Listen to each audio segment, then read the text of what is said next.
Hello and welcome to the Enzymes and Energy tutorial or video. We are going to be taking a look at first energy and looking at how energy is either used or actually released as reactions occur in a cell, and these are all types of metabolic reactions. And usually when we look at metabolic reactions, reactions that are occurring inside of a living organism, it's often the case that there's more than one step involved.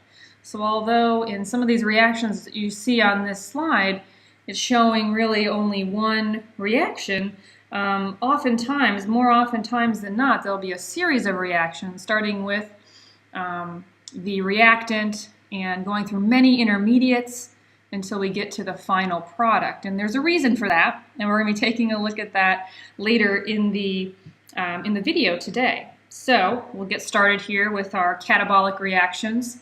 Reactions that release energy are termed catabolic. Something is being broken down. Bonds are being broken. And remember, bonds are very energy rich. Lots of energy in those bonds between atoms. So when you break bonds, you're going to be releasing energy. And whenever you break bonds, you're breaking something down. So it's catabolic, and these are termed overall spontaneous. And we'll talk a little bit about having to put in a little bit of energy at the beginning to get things going, but you get more energy out of the reaction than you'd ever do putting energy into these reactions. And then these reactions are also called exergonic. Energy is exiting the system. Okay, and then also we always have a negative delta G energy, Gibbs free energy for these reactions. So these are all grouped together terms for this type of reaction that energy is being released. And I have an example here, a few examples of a polymer. Let's say D is a polymer, many monomers linked together with bonds. And then we have the breakdown products, the E and the F, the individual monomers of that polymer, and there was a bond between E and F making D, and we released 37 units of energy in that particular reaction. All right, and then anabolic is just the opposite. You're building something up. It requires energy. It requires an overall input of energy.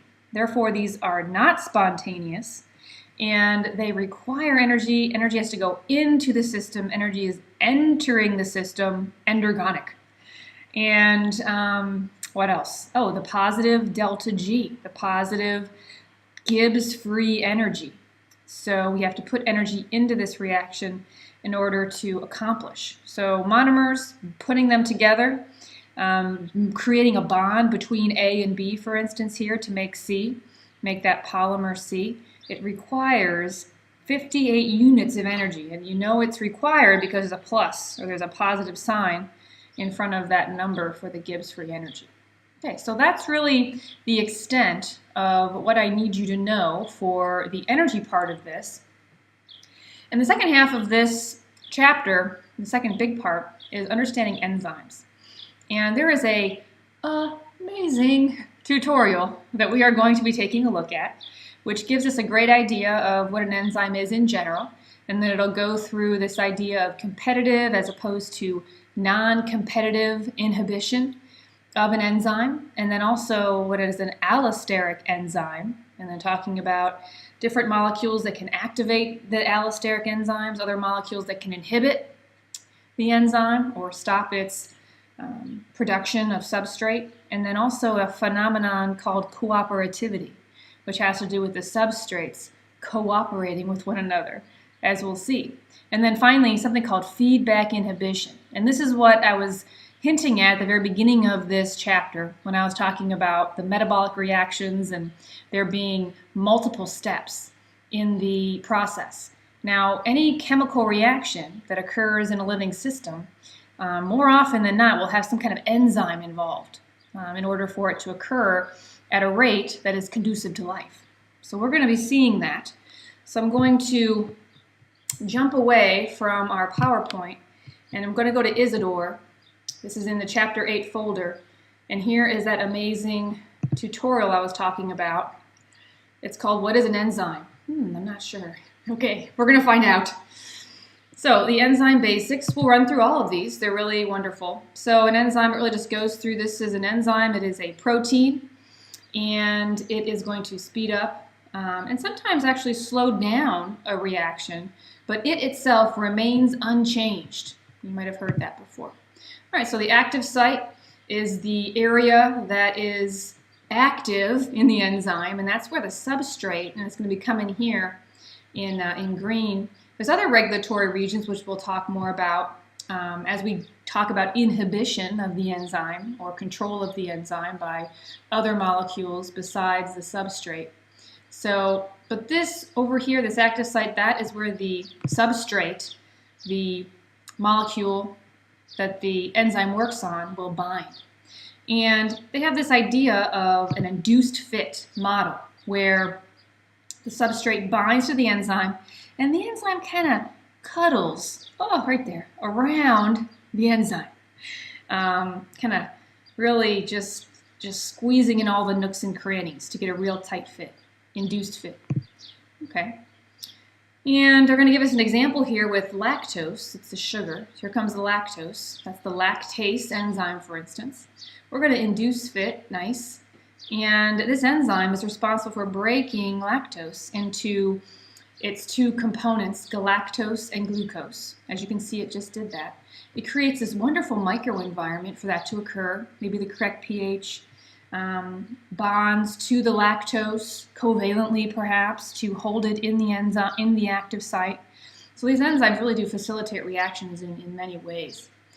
Okay, so let's move on to our next part, and that would be looking at the inhibitors.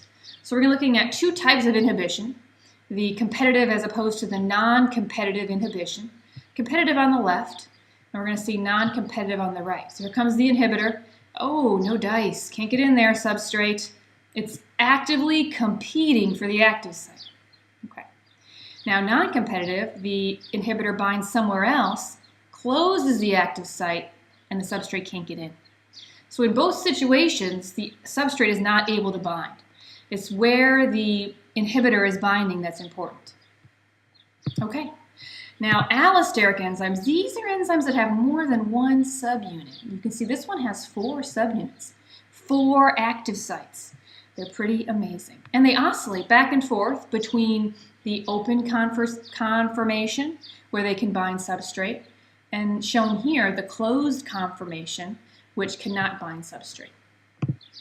All right, so here comes the activator enzyme, and it holds the allosteric in the open form. Here's an inhibitor inhibitor molecule, and it's going to hold the allosteric enzyme in the inactive form. As you can see, all of the active sites are closed. So depending on what kind of molecule, either inhibitor or activator, we're going to have a differential conformation of this allosteric enzyme. And this has to do with certain conditions in the body, what's needed, what is not needed at certain times.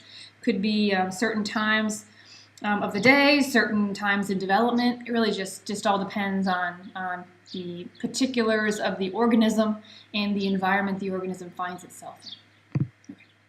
Now, cooperativity, which I talked about with the substrates, is a situation where the substrate binds. And when the substrate binds, it holds the allosteric enzyme in the open conformation, allowing other substrates to bind. So the substrates cooperate with one another in order to have this enzyme in the active state, in the active, or having these open active sites for substrate to bind. Finally, feedback inhibition. I love it. So here's a metabolic reaction, or series of metabolic reactions that are occurring, and all of these are allosteric enzymes. We have a substrate bind and turn into intermediate, substrate bind, turn into an intermediate, and then there's the product. And as you can see, this happens again and again and again, and these allosteric enzymes are being held in the active state, probably with an activator. That's not shown. But we're making more and more product, as you can see. We're building up product and building up product. And lo and behold, this product goes back to that very first enzyme and causes it to go into the inactive state. So this product feeds back, there's the feedback part, and inhibits the allosteric enzyme. Okay, and that really makes sense in a lot of ways because you only want so much product. You don't want to make a limited amount of product. You only want to make so much, just as much as you need. You don't want to waste energy, waste time. And once the body or once the cell has used up this product, it'll use up this one too, and then that will be released and we'll be able to make product once again. So it's a wonderful, wonderful regulatory mechanism. And this is the case for a lot of metabolic pathways in the body. Okay, so I think we will end here, and you can take a look at the animation on your own, and I hope this has helped you understand energy and enzymes.